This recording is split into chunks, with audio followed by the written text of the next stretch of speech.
What happened in the next 3 minutes would be studied, analyzed, and debated for generations across the galaxy. Security footage from 17 different angles captured every second.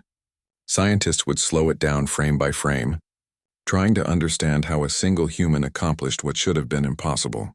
But in the moment, in real time, it simply looked like chaos. 11 Vreth warriors attacked simultaneously. They moved with coordinated precision, centuries of warrior tradition guiding their strikes. Plasma blades hummed through the air. Heavy fists swung with enough force to shatter concrete. They attacked from all sides, giving their target no room to escape, no angle of retreat. Minho didn't try to escape. He moved forward into the center of the attack.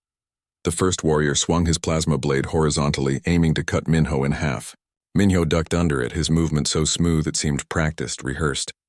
As he dropped low, his leg swept out, catching another warrior's ankle. The massive Vreth stumbled, thrown off balance by the unexpected attack. Minho rolled forward, coming up behind a third warrior. His elbow struck the back of the Vreth's knee, the joint where the armored scales separated, the one vulnerable point. The warrior's leg buckled. As he fell, Minho caught his wrist, twisted, and the warrior's own plasma blade came around to strike his helmet. The warrior dropped, stunned, 2 down in the first 5 seconds. The remaining 9 warriors spread out, circling more cautiously now. These were elite fighters, veterans of countless battles. They'd seen their comrades fall, and now they understood. This human was dangerous. They attacked again.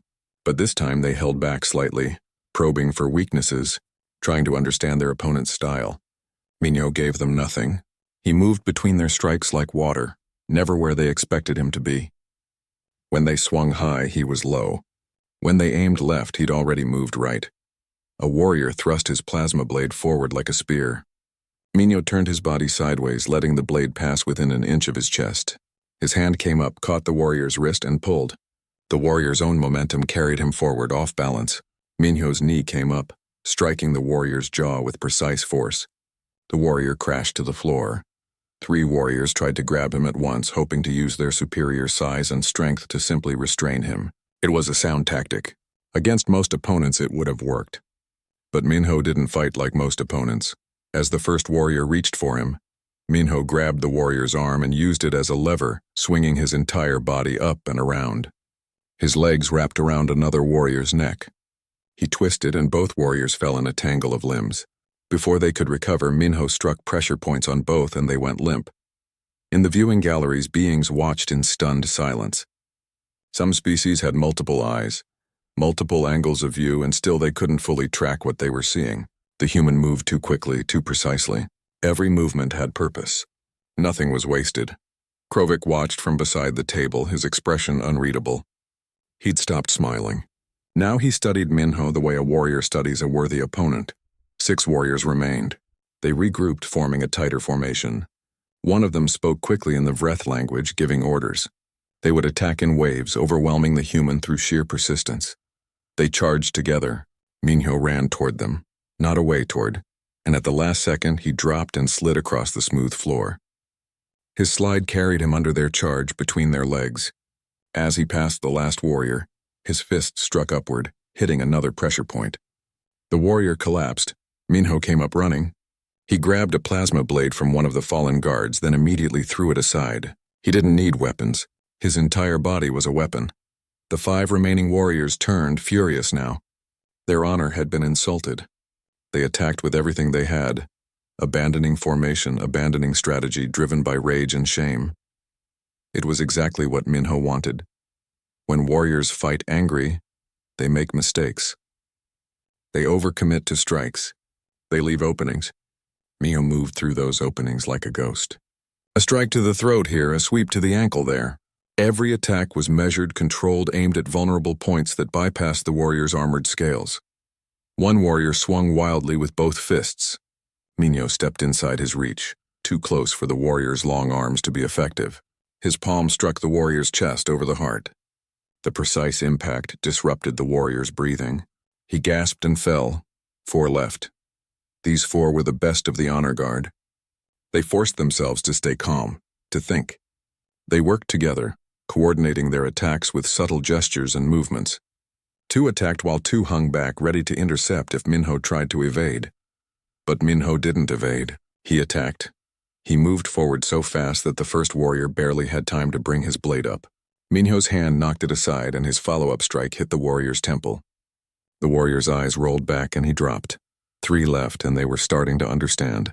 This wasn't just skill or training. This was something else. Something they'd never encountered before. One of the remaining warriors tried to tackle Minho, hoping to use his greater mass to pin the human down. Minho twisted, using the warrior's own momentum against him. The warrior crashed into the conference table, cracking it further. 2 left. These final 2 warriors looked at each other, then at Minho. They'd seen enough. They raised their hands in surrender. But Krovik's voice rang out, harsh and commanding. No surrender. Fight until you win or die. The 2 warriors hesitated, caught between their training and their survival instinct. Finally, they charged one last time. Minho moved between them like a dancer, his movements flowing from one form to another, a block, a redirect, a strike. The first warrior went down. The second tried to grab Minho from behind, wrapping his massive arms around the human in a bear hug.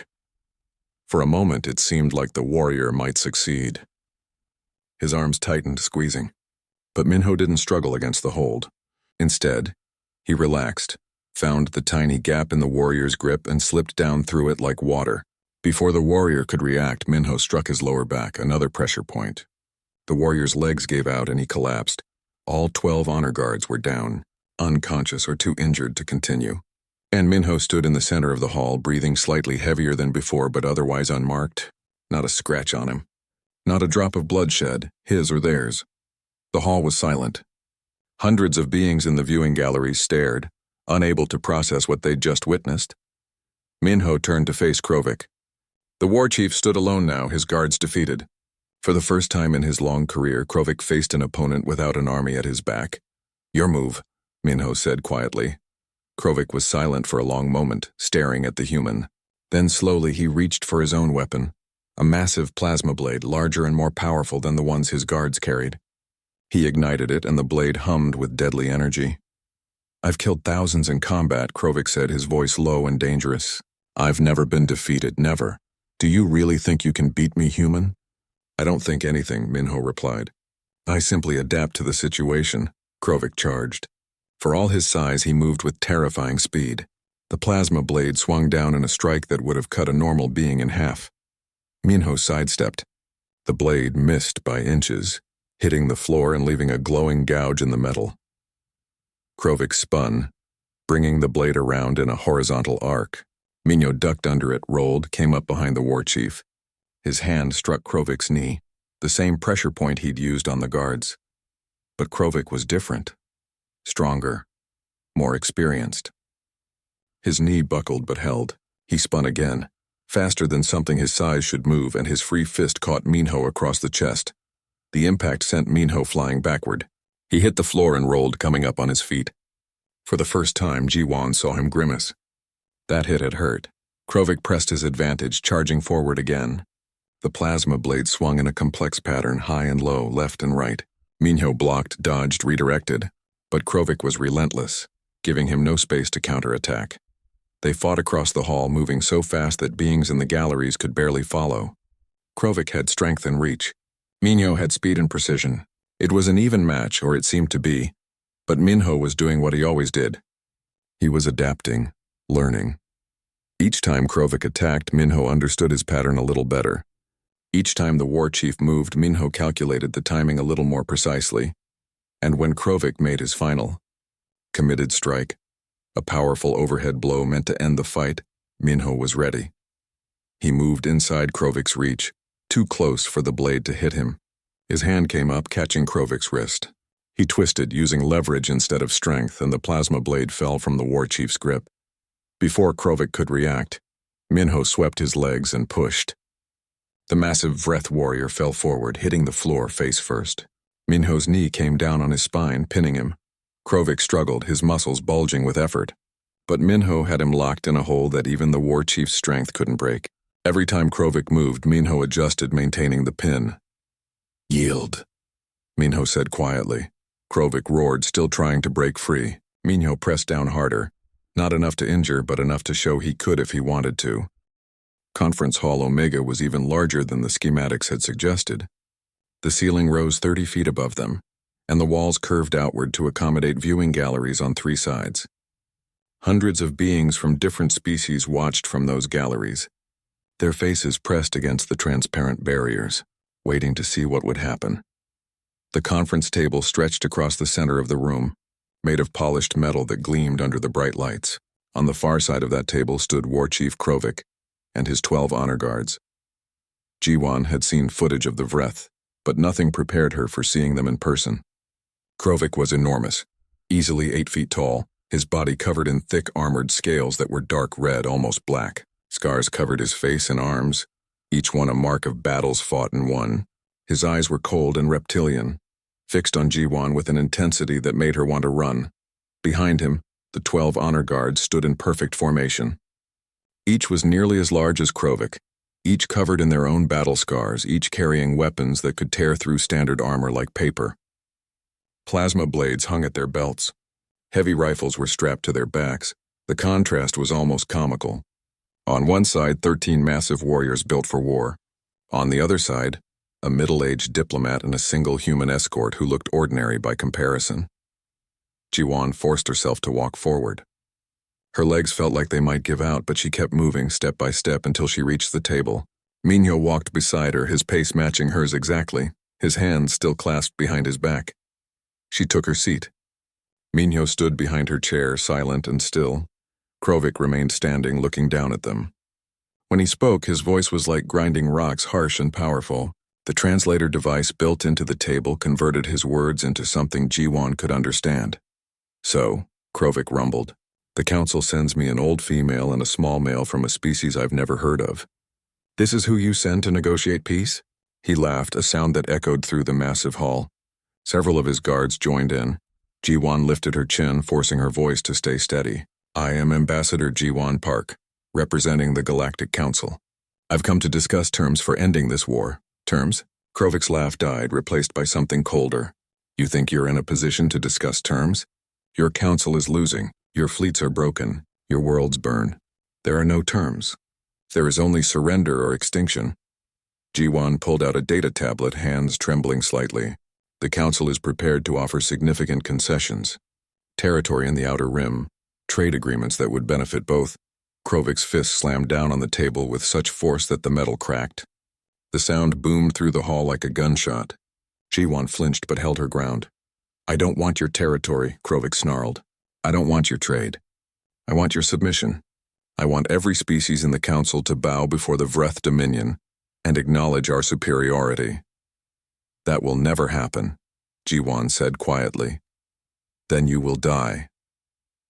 Krovik leaned forward, his massive hands resting on the cracked table, just like the others who came before you, just like everyone who opposes us. The Vreth are warriors.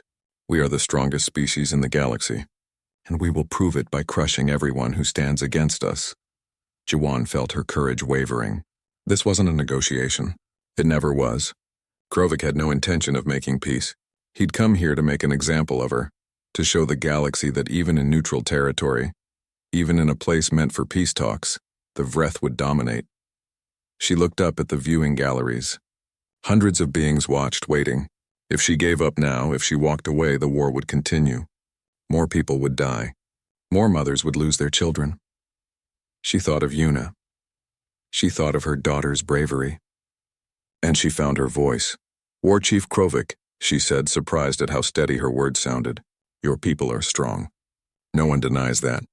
But strength isn't the same as wisdom. This war has cost both sides dearly. Millions dead on both sides. Resources exhausted. Worlds damaged beyond repair. Even if you win, what will you have gained? A galaxy full of ruins? Krovik's eyes narrowed. We will have gained honor. We will have proven that we are the strongest. And then what? Jiwan pressed. After everyone is dead or enslaved, what will you do? There will be no one left to fight. No one left to prove your strength against. Is that what you want? An empty galaxy where the Vreth stand alone among the ashes? For a moment, just a moment, something flickered in Krovik's eyes. Not agreement, but perhaps consideration. The hint that her words had reached some part of him that wasn't pure warrior instinct. Then it was gone. Krovik straightened to his full height, looming over the table like a mountain. You speak well, Ambassador Park. You almost made me believe that your species deserves to exist, almost. He gestured to his honor guards. But words are the weapons of the weak. Let me show you what real strength looks like.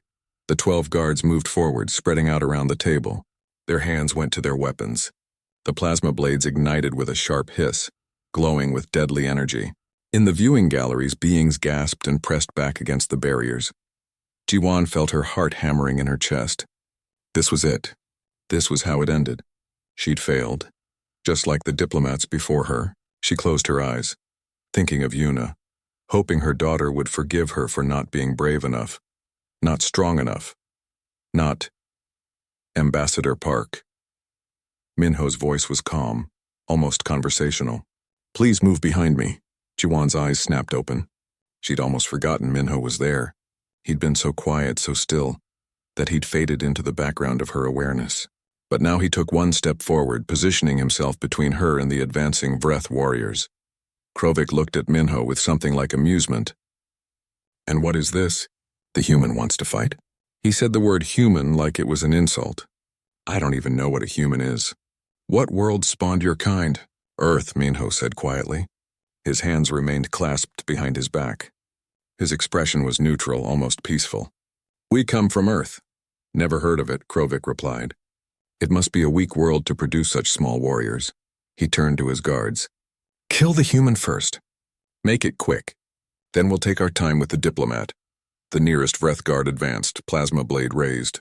He was 7 feet of armored muscle, trained since childhood for combat, equipped with weapons that could cut through steel.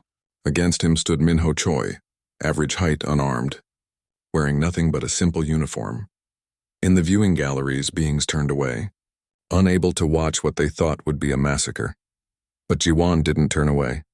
She watched as Minho finally moved his hands from behind his back.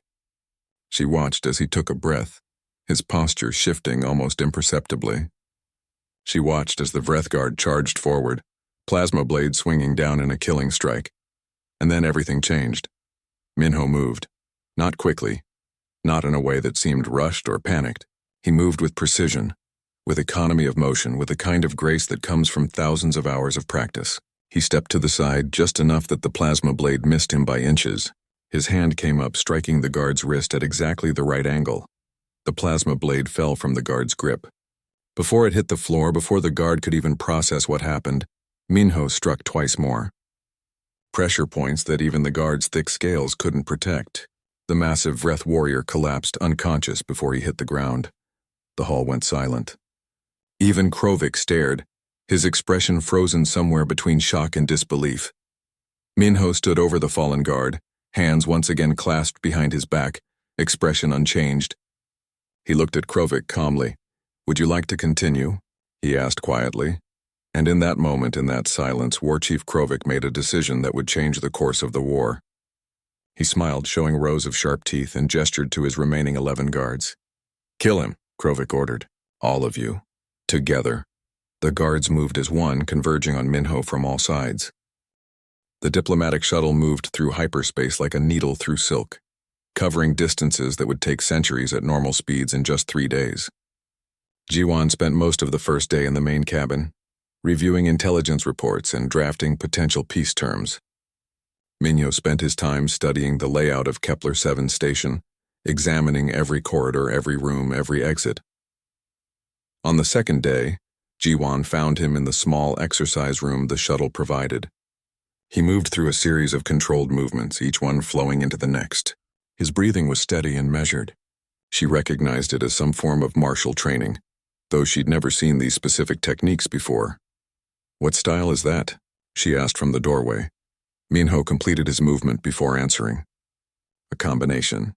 My people have practiced hand-to-hand combat for thousands of years. Different regions developed different methods. I learned several of them. The Council thinks humans are primitive, Jiwan said, stepping into the room. They see Earth as a dangerous world that produced a dangerous species, but they don't really understand what that means. Minho picked up a towel and wiped his face. What do you think it means? Jiwan considered the question. I think it means your species learned to survive in conditions that would kill most of us. I've read the reports about Earth. Your gravity is higher than standard.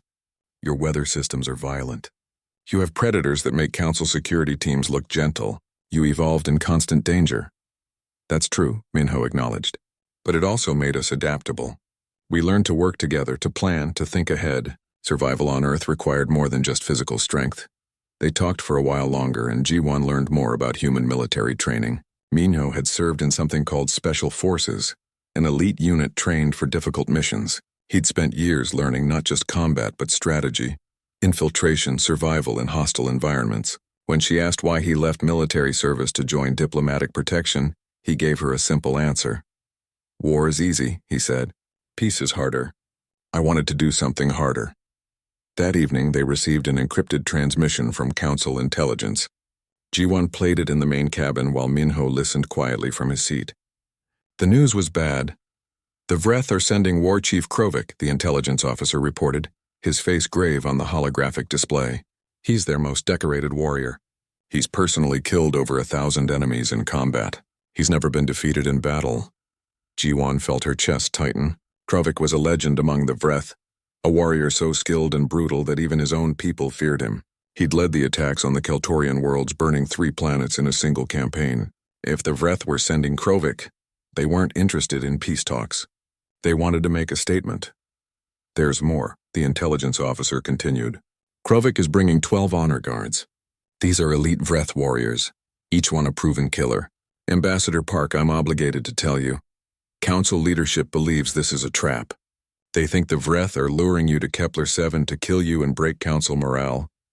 The transmission ended. G1 sat in silence for several minutes, staring at the frozen image of Krovik on the display. He was massive, even by Vreth standards, covered in scars that marked his countless battles. His eyes were cold and empty of anything resembling mercy. We should turn back, she said quietly. Minho looked at her steadily. Do you want to turn back? No, G1 admitted. But I don't want you to die for nothing either. It won't be for nothing, Minho said. If we turn back, the war continues. Millions more die. If we go forward, there's at least a chance. A chance of what? Being killed by Krovik and his warriors? Minho was quiet for a moment. Then he said something that G1 would remember for the rest of her life. Ambassador Park, I want you to know something about humans. We're not the biggest species. We're not the fastest or the strongest. But we're very good at one thing. We're good at not giving up. We've faced extinction dozens of times on Earth.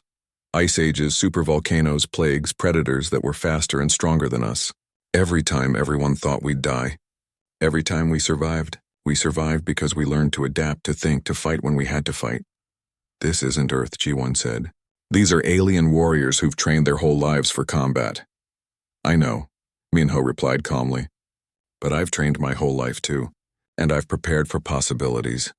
G1 wanted to ask what possibilities he'd prepared for, but something in his tone told her he wouldn't explain. Instead, she asked, Are you confident we can survive this meeting? No, Minho said honestly. But confidence isn't required. Only preparation and adaptation. They spent the rest of the evening going over the negotiation plan.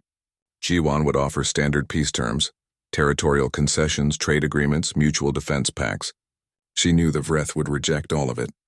Their culture didn't value peace the way other species did. They valued strength and honor, and they proved both through war.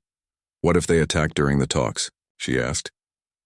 Then I'll adapt to the situation, Minho said simply. On the third day, Kepler-7 station appeared in the viewport. It was a massive structure, shaped like a ring with multiple spokes connecting to a central hub. The station was positioned in neutral space exactly halfway between Council territory and Vreth space. It served as a meeting ground for species who couldn't visit each other's worlds, a place where different atmospheres and gravities could be accommodated. As they approached the docking port, G1 saw other ships in the berths, Council vessels, trading ships from independent systems, and several massive Vreth warships that bristled with weapons. The Vreth ships were dark and angular, designed to intimidate as much as to fight. They're already here, G1 said, her mouth suddenly dry. Minho looked at the Vreth warships without expression. Yes, that means they're waiting for us. The shuttle docked smoothly, connecting to one of the station's airlocks. G1 gathered her diplomatic materials, data tablets, peace proposals, gifts from the Council meant to show goodwill. Minho took nothing but himself, standing patiently by the airlock door. Ready? G1 asked. Ready, Minho confirmed. The airlock opened and they stepped onto Kepler-7 station together. The corridor beyond was wide and well lit, designed to accommodate species of different sizes. Ji-won could feel her heart pounding in her chest. Every step took them closer to War Chief Krovik and his warriors. Every step took them closer to what might be their deaths. But Minho walked beside her with the same calm, steady pace he'd shown since the mission began. He kept his hands clasped behind his back, his expression neutral, his eyes scanning the environment but showing no sign of fear or tension. In that moment, Ji-won understood something important about humans. They'd evolved on a world that tried to kill them every day. They'd learned to face death without flinching. They'd learned to stay calm when everything around them was dangerous. Maybe, she thought, maybe that was exactly what this mission needed. Not bravado or overwhelming force, but simply the ability to stay calm in the face of danger. The ability to adapt when everything went wrong. They walked deeper into the station, toward the conference halls where tomorrow's meeting would take place. Ji-won didn't know if they would survive the next day. But for the first time since accepting this mission, she felt something other than dread. She felt hope. Small and fragile, but real. And beside her, Minho Choi walked forward, preparing for possibilities that neither of them could yet imagine. The central hub of Kepler-7 station was a marvel of engineering, a place where dozens of different species could exist in the same space. Different sections maintained different atmospheres, different gravities, different temperatures. Ji-won and Minho walked through the main concourse, drawing stares from every direction. A Keltorian merchant stopped in his tracks, his 6 legs clicking against the metal floor as he watched them pass. His translator device crackled. "Is that a human?" he asked his companion. "I heard they joined the council, but I've never seen one before." "Death worlders," his companion muttered. "Primitives who barely know how to use a plasma rifle." Ji-won kept her eyes forward, ignoring the comments. She'd heard worse in her years as a diplomat. But she noticed Minho's expression never changed. He walked with the same calm, measured pace, his hands still clasped behind his back, looking like he was taking a casual stroll rather than walking into a war zone. They reached the administration section of the station, where a human waited for them outside a large office. He was older than Minho, perhaps in his 50s, with gray hair and a comfortable smile. He wore civilian clothes, not a uniform. "Ambassador Park," he said, bowing respectfully. "I'm Hyun Kang, the station master." "Welcome to Kepler-7, Ji-won returned the bow. "Thank you for hosting these talks, station master. This is Lieutenant Minho Choi, my security escort." Hyun's smile faded slightly as he looked at Minho.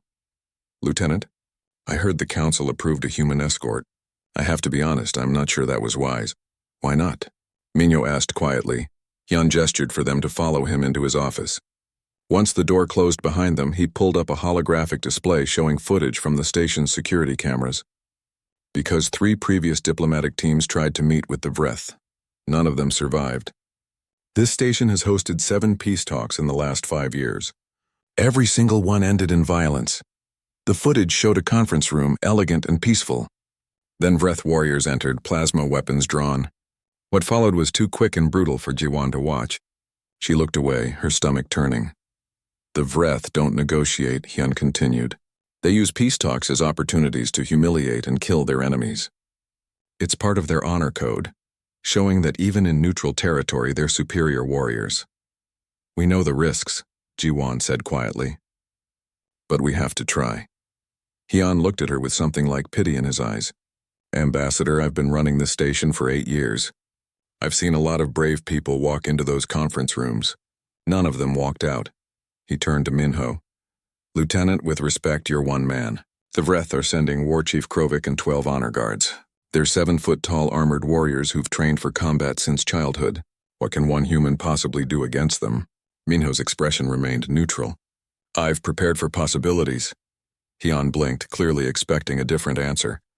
He opened his mouth to say something else, then seemed to think better of it.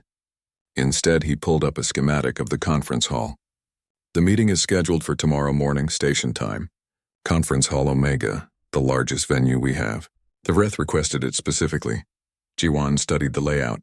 The hall was enormous, with a long table in the center and observation galleries above. "They want an audience," she realized. "They want other species to watch."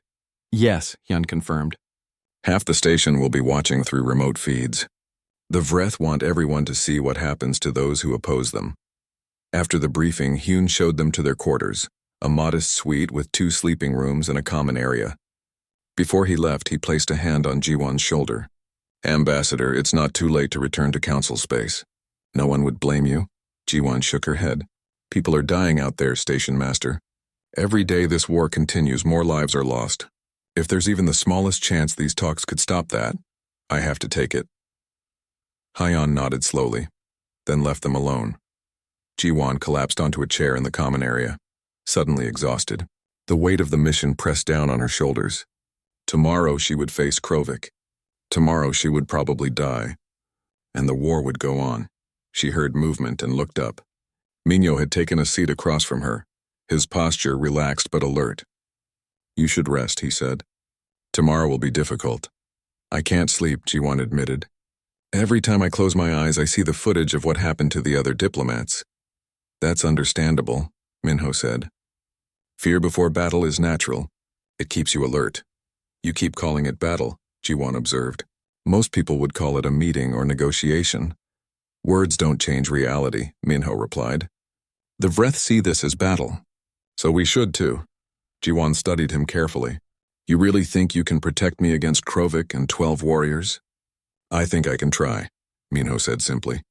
And trying is better than giving up. They sat in silence for a while. Outside the window, Jiwon could see the Vreth warships docked at the far end of the station, dark and menacing against the stars. Somewhere in one of those ships, Krovik was preparing for tomorrow's meeting, planning how he would kill them, what humiliation he would inflict before the end. Tell me about your daughter, Minho said suddenly.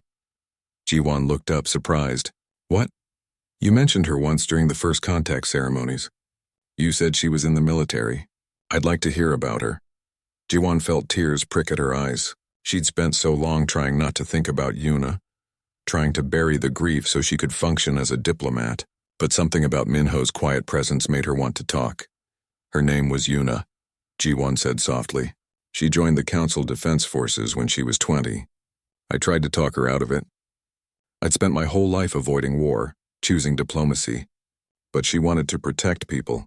She said someone had to stand between civilians and the violence. She paused, swallowing hard. She died at Centauri Ridge.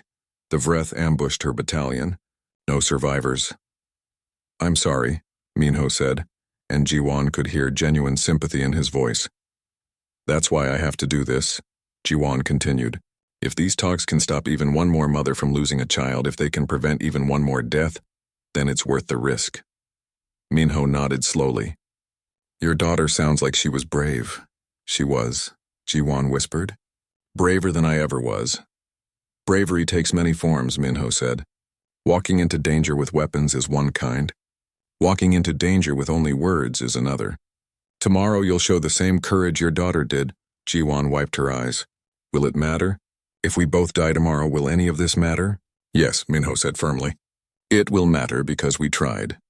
Because we didn't let fear stop us. Because we chose to face impossible odds rather than let more people die. That matters, Ambassador Park. That matters more than you know. They talked into the night, sharing stories about their lives, their homes, their hopes for the future. Minho spoke about Earth, about the mountains and oceans of his homeland, about the long history of his people learning to survive in a world that constantly tested them.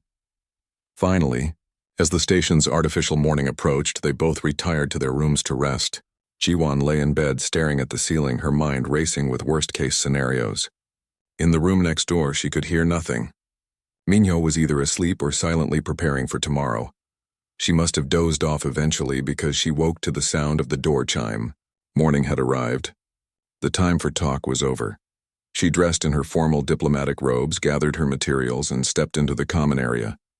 Minho was already there, wearing the same simple uniform as always. He looked rested and calm, as if he were preparing for a routine meeting rather than potential death. Ready? He asked. Jiwon took a deep breath. No, but let's go anyway. They walked through the corridors of Kepler 7 toward Conference Hall Omega. With each step, Jiwon felt the fear growing in her chest. But she also felt something else, determination.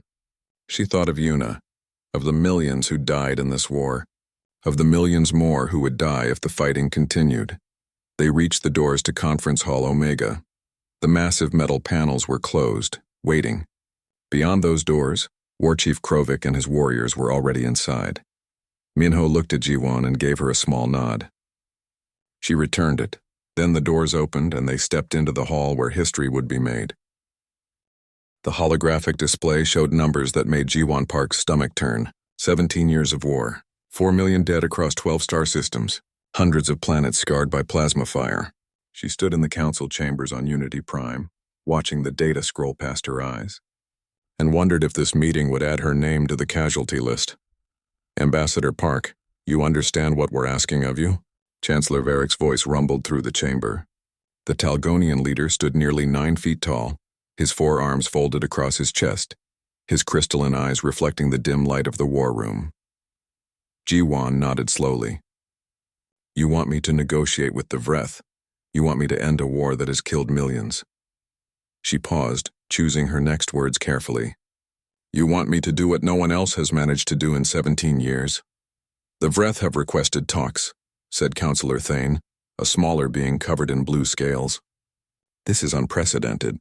They've never asked for negotiations before. That's what worries me, Jiwon replied. She pulled up another display, showing grainy footage of the Vreth. They were massive creatures, 7 to 8 feet tall, covered in armored scales that could deflect most energy weapons. Their culture revolved around war and honor. They saw kindness as weakness and diplomacy as cowardice. Chancellor Varick's expression darkened. We've sent 3 diplomatic teams before. None returned alive. The Vreth killed them in the meeting rooms and sent us the recordings. He gestured, and the holographic display changed to show a list of names. Diplomats from the Keltorian Empire. Negotiators from the Pax Alliance. All dead. Why do you think this time will be different? Jiwon asked. We don't, Varick admitted. But we have to try. The war's bleeding us dry. Another 5 years and the council will collapse. The Vreth will win by attrition. Jiwon looked at the casualty numbers again.